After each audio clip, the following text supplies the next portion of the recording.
Hello, I'm Tom. I've been riding Yamaha's new XSR900 here in Fuerteventura. Just done about 160 miles on the bike, and here are some of the first impressions. So this is the latest bike in Yamaha's Sport Heritage range. It's not designed to look like a vintage Yamaha, instead it takes some of the seasoning of the past and sprinkles it over a thoroughly modern bike, in this case the MT-09.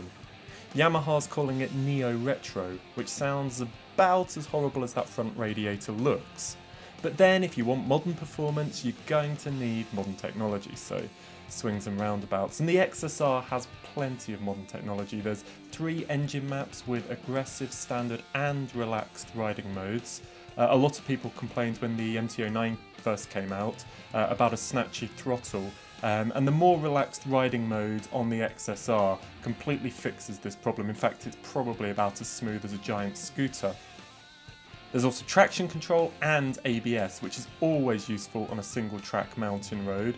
Look at those reassuring knee-high concrete posts. Now I'm not even thinking about the 200-foot drop on the other side. The 3-cylinder engine loves to be revved and it pulls really hard all the way past 10,000 RPM. I loved firing the XSR out of corners in second or third gear.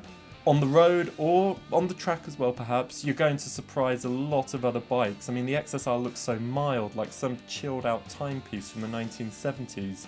But I mean, you shouldn't be fooled, it's making more power than an early 90s Fireblade, 115 horsepower. And that's Yamaha's big concept, a wolf in sheep's clothing. Fully fueled, the 195 kilogram XSR felt quite chunky and heavy with both my feet on the ground. But I was impressed with how nimble it became once the wheels were rolling. Even performing tight U-turns as we rode back and forth for the photos was really easy. The weights planted low and the wide bars made turning, even like shallow turning circles, really simple. The suspension too is really impressive for a sub £8 bike. You get adjustment for rebound on the front and rebound and preload on the rear. The bike stayed in shape in all but the most extreme circumstances. I really had to work it to get it moving. And the radial mounted twin discs at the front, they're up there with the best in the class in this price bracket, I should stress.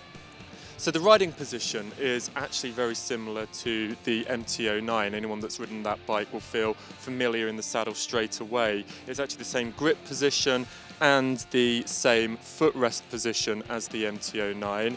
You're a little bit further back in the saddle, and also the seat height is just a tiny bit higher, but every little makes a big difference, especially when you're as tall as me. The combination of a smooth engine, a comfortable riding position and sophisticated electronics inspire a load of confidence and make you ride faster and faster. Intermediate riders, I think in particular, are going to improve in leaps and bounds on an XSR. It really does give you that much more confidence. The XSR looks so much better in the yellow speed block paint. Other options are a sort of grey, blue and a brushed silver. The XSR costs just £500 more than an MT-09. I reckon it's worth the extra cash. Plastic parts have been replaced by metal and the electronics are a league above really. It's probably the best bargain in biking at the moment. I mean, the Bandit 1250S at 7,300 quid makes a pretty good argument, but let's be honest, it's a bit of a dinosaur by comparison. There's a lot of motorbike here for your money. The economies of scale and sharing components has allowed Yamaha to build a machine that's close to perfect for 99% of the riders 99% of the time. Those looking to do track days or touring, yeah, probably look elsewhere, but for the rest of us, it's time to reap the rewards.